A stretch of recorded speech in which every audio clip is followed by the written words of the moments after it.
Hello बच्चों, once again welcome back to Excel Learning, your English classroom, your digital English classroom where we post English chapters, explanation videos, and my name is Abhishek sir. Today I have brought a chapter.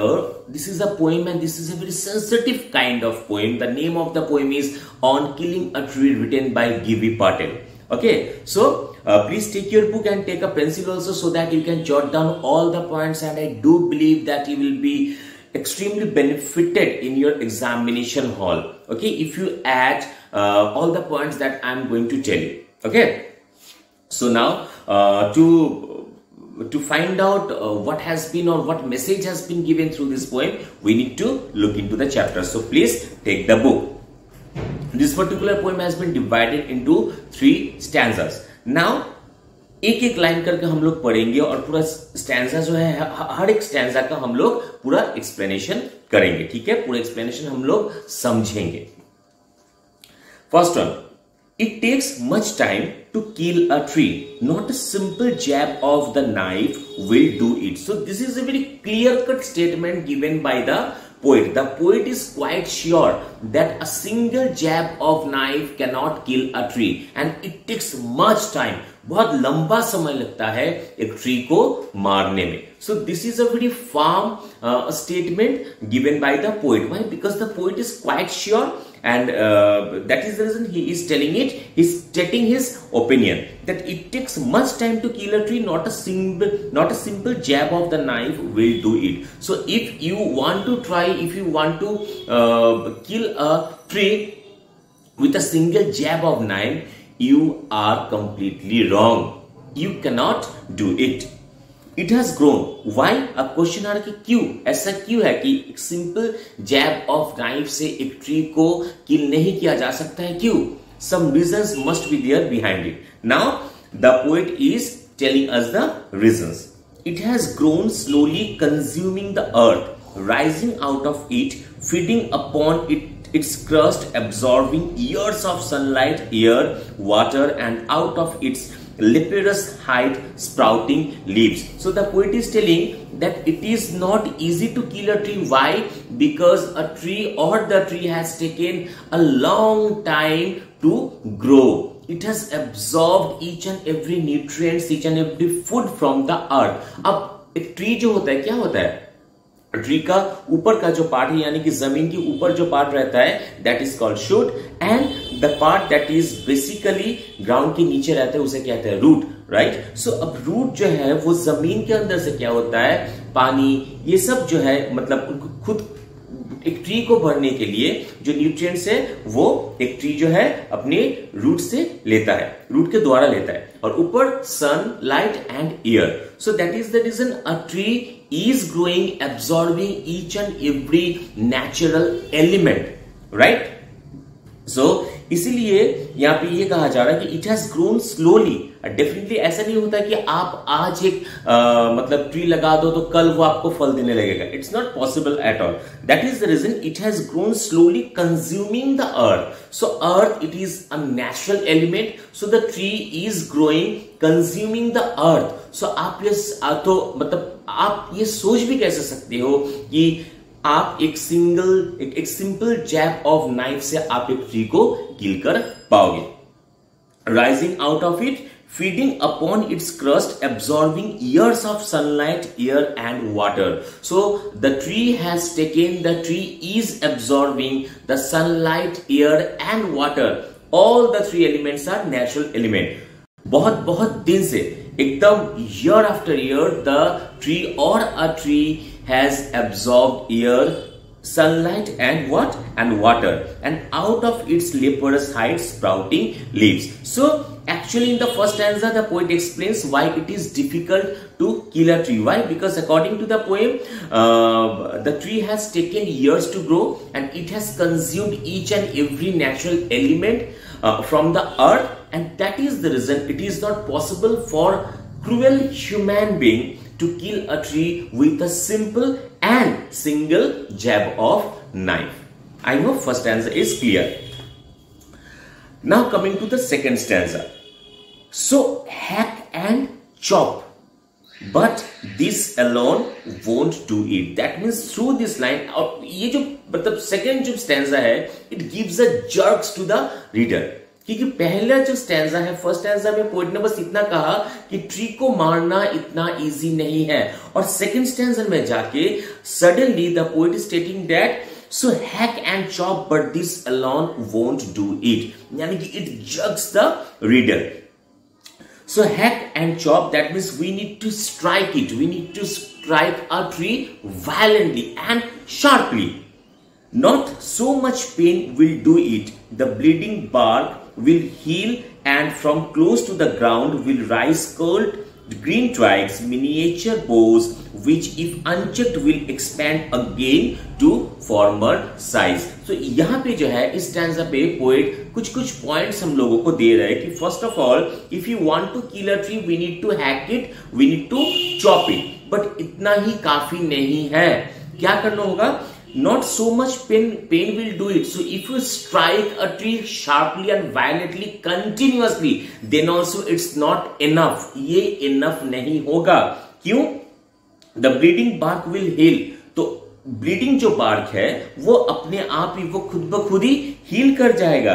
And from the close to the ground will rise curled green twigs. तो फिर आप देखोगे, क्या देखोगे कि जमीन के अंदर से फिर से छोटा जो है एक सैपलिंग जो है, एक छोटा जो पेड़ जो है वो फिर से जन्म ले रहा है. Miniature boughs will, if unchecked, will expand again to former size. So if you avoid, और वो एक मतलब आप एक ट्री को मार दिए हो, उसे हैक कर दिए, उसे चॉप कर दिए हो, ठीक है, तो इतना काफी नहीं है. तो उसके बाद भी आपने देखना कि जमीन से और एक छोटा सा पेड़ जो है वो फिर से राइज हो रहा है, और अगर आप उसे चेक नहीं करोगे, इफ इट इज अनचेक्ड, सो वो जो छोटा सा जो पेड़ है वो फॉर्मर साइज में फिर से ग्रो कर जाएगा. यानी कि पहला जो साइज था एक ट्री का जिसे आपने मतलब उसे हैक किए हो, चॉप किए हो, तो फिर से फॉर्मर साइज में वो छोटा सा जो पेड़ है, वो छोटा सा जो ट्री है या फिर सैपलिंग जो है वो फॉर्मर साइज में फिर से ग्रो कर जाएगा. So this particular stanza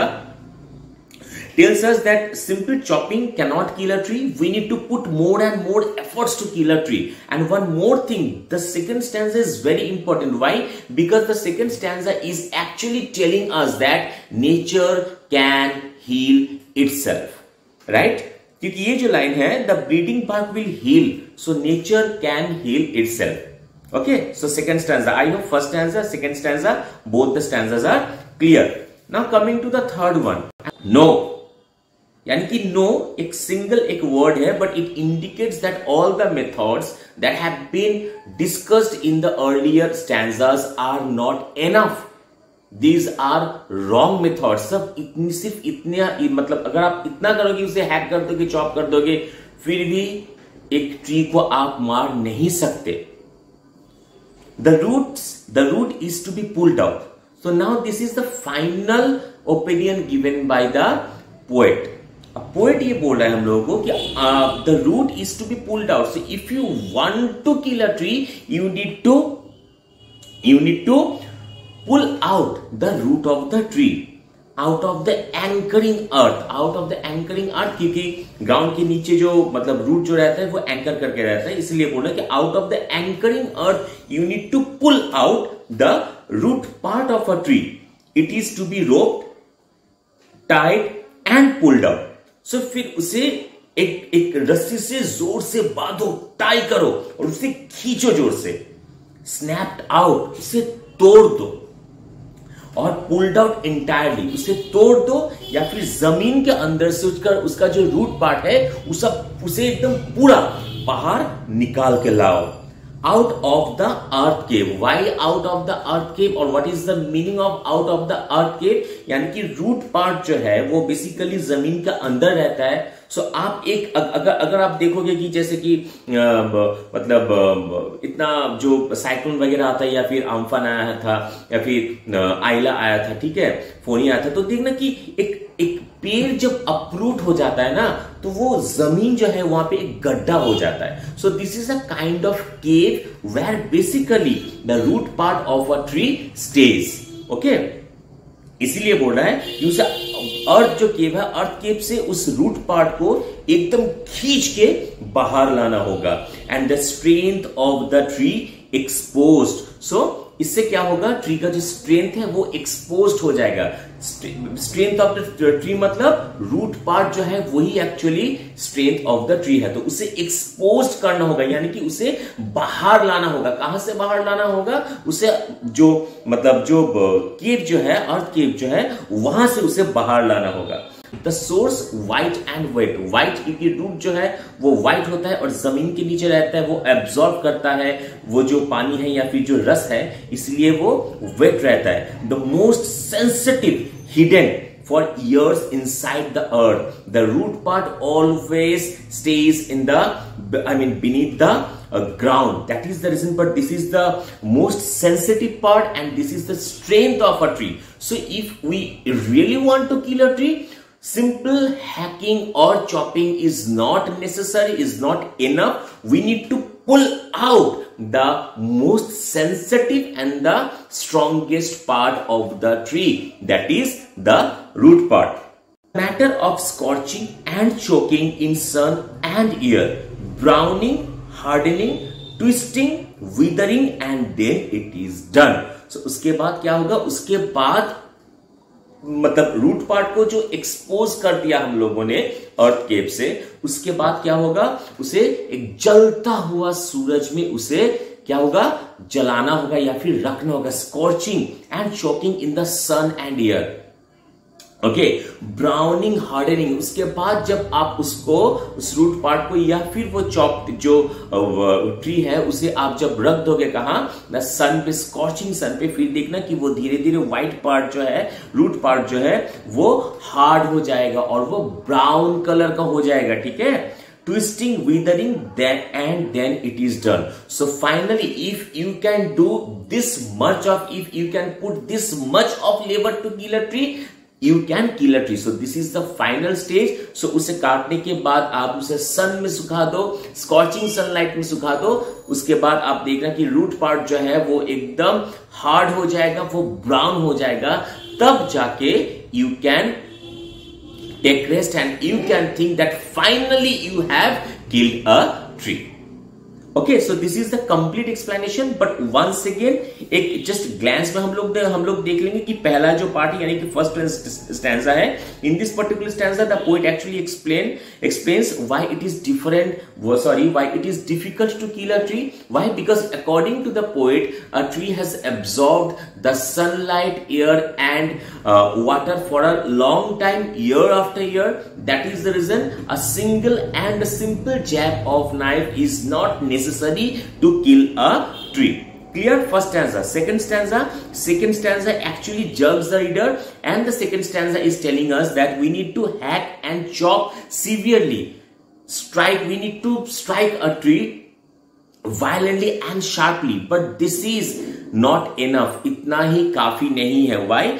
Because the nature has the quality to heal itself. If we kill a tree, if we strike a tree, if we hurt a tree, the bleeding bark will heal itself very nicely. Okay, and once again from the same place only a small tree will rise its head, and if it is unchecked, the small tree or the small sapling, the small twig can be or can turn to be a former sized tree. Second stanza. Now third stanza. In the third stanza, the poet is stating that all the methods that have been discussed in the earlier stanzas, that means stanza number 1 and 2, are not right, are not correct. Okay, this method, क्यों?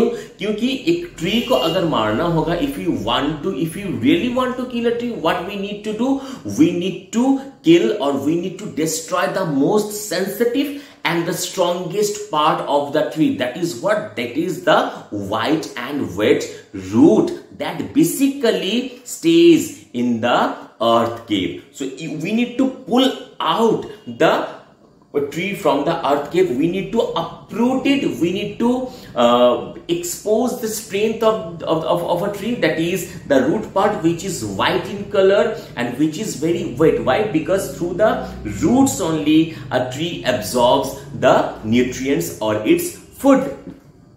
So अब उसे एकदम अर्थ केव से निकालना होगा, निकाल के उसे एकदम चॉप करना होगा, उसके बाद उस चॉप्ड पार्ट को क्या करना होगा, स्कॉर्चिंग सनलाइट में उसे सुखाना होगा। फिर देखना कि वो जो व्हाइट रूट पार्ट है, जो मोस्ट सेंसिटिव पार्ट है, वो क्या होगा, वो हार्ड हो जाएगा, वो ब्राउन हो जाएगा। Then only you can think that you have done your job. Okay, so actually दो तरह से अब हम लोग इसे देख सकते हैं कि एक जो है पोएट हम लोग को सही जो तरीका है एक पेड़ को मारने का या खत्म करने का या फिर डिस्ट्रॉय करने का, वो हम लोगों को पोएट यहां पे दिखा रहा है, राइट, कि यार तुम you are killing a tree, this is how you can not kill a tree, your process is completely wrong, completely incorrect. So देखो मैं तुम्हें सिखा रहा हूं कि ऐसे ऐसे जो है एक ट्री को मारा जाता है। ओके, एक ट्री को डिस्ट्रॉय कर सकते हो। तो the poet has already told us the entire process, लेकिन ये प्रोसेस इतना मतलब लेबोरियस है कि इंसान जो है छोड़ो यार मत मारो उसे, ये बहुत मेहनत होगा। Okay, so actually the poet is demotivating the people और the human being through motivation, right. पहले तो मोटिवेट करे, यार ऐसे कोई एक पेड़ को डिस्ट्रॉय करता है, तुम्हारा जो तरीका है वो रॉन्ग है, वो गलत है, देखो मैं तुम्हें सिखा रहा हूं, अब यार चलो यार ठीक है, अब हम लोग सही तरीका सीखेंगे। लेकिन सुनने के बाद माय गॉड इतना मेहनत लगेगा एक पेड़ को मारने में, चलिए यार छोड़ दो, मारो ही मत। So through the motivation actually the poet is demotivating human being to kill a tree. ये रहा फर्स्ट पॉइंट। सेकेंड पॉइंट, यहां पे एक आयरनी यूज किया गया है, क्योंकि देखो एक ट्री जो है, एक ट्री को ग्रो करने में या फिर राइज होने में क्या लगता है, सनलाइट लगता है। So the same sunlight that is giving the power to divide, that is giving the power to grow to the tree, the same sunlight is killing the tree। एकदम स्टैंजा की first stanza में we have come to know that a tree has absorbed or a tree has taken the sunlight for long years। और last stanza में हम लोगों ने वही देखा कि एक ट्री को चॉप करने के बाद उसी सनलाइट में उसे सुखाना पड़ेगा, उसका रूट पार्ट जो है उसी सनलाइट में उसे सुखाना पड़ेगा, तब जाके वो हार्ड हो जाएगा, तब जाके वो क्या होगा, तब ब्राउन हो जाएगा। So finally killing a tree is done। So the sunlight is same, but in the first stanza the sunlight is giving strength or power to the tree, and in the last stanza the sunlight is actually killing the tree। So this is the irony। Okay, और कुछ जो point है you can note it down। First of all, this poem is an instruction manual for killing a tree। Manually how we can kill a tree, इस poem के द्वारा poet जो है हम लोगों को बता रहा है। Second, the poem also criticises the human cruelty, कि हम लोग सही में बहुत ज्यादा हम लोग क्रूएल है, क्योंकि पेड़ पौधा जो है यही इसी के लिए पेड़ पौधे के लिए हम लोग अभी जिंदा है, right. We are taking oxygen from the trees only.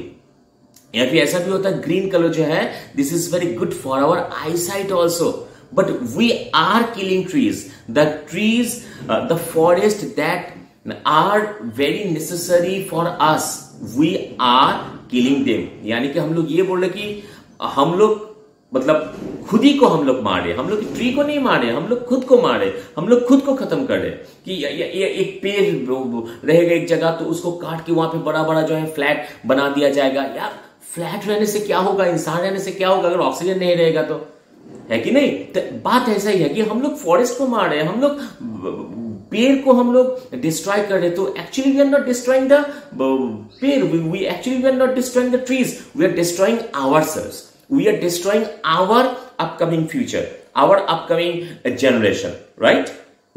So this is nothing but it shows that we human beings are very cruel, we are very harsh minded। So this poem also criticizes the human cruelty। Okay, now third, on the other hand, this poem is also an appeal to the readers that not to cut trees, rather to plant more and more trees। क्योंकि मैंने वही कहा कि हम लोग forest destroy नहीं कर रहे, हम लोग खुद को डिस्ट्रॉय कर रहे, है कि नहीं। और एक जो बात है, ये जो पोएम है ये भी डिस्प्ले कर रहा है the sturdiness and the resilience of trees, कि एक ट्री जो है वो कितना स्टर्डी है, वो कितना स्ट्रांग है कि नहीं। ये भी ये पोएम जो है ये डिस्प्ले कर रहा है। और एक जो बात है बहुत ही important, through the process of cutting a tree completely we are actually taught a lesson that we should always complete our work efficiently and wholeheartedly, है कि नहीं। तो ये पोएम अगर हम लोग सिर्फ वैसे भी देख सकते हैं कि नहीं डिफॉरेस्टेशन करने के लिए मना किया जा रहा है, वो ठीक है, वो तो एक मेजर जो पार्ट है, जो मेन जो थीम है उस पोएम का, ये तो हम सबको पता है। लेकिन और एक बात देखो कि पोएट जो है हम लोग को मोटिवेशन के थ्रू डिमोटिवेट कर रहे हैं पोएट, है कि नहीं। तो एक्चुअली कि this particular poem is actually teaching us a lesson that if we, or I mean if one starts a work, he or she must complete it and we should do our work wholeheartedly. So these are the few points that are very important for the poem, and I hope you all have enjoyed the poem. The concept is quite clear. Then also if you have any problem, if you have any question to know, you can write it down in the comment section, no problem at all. And if you want to take classes from me, if you want to be a part of our family, so please, you all are always welcome. The details has been given in the description box. You can call, you can WhatsApp, no problem at all. So it's my request that please be a part of us. Okay? So मिलते हैं next chapter लेके next video में, तब तक के लिए God bless you, मन लगा के पढ़ाई करो, ठीक है, चलो बाय।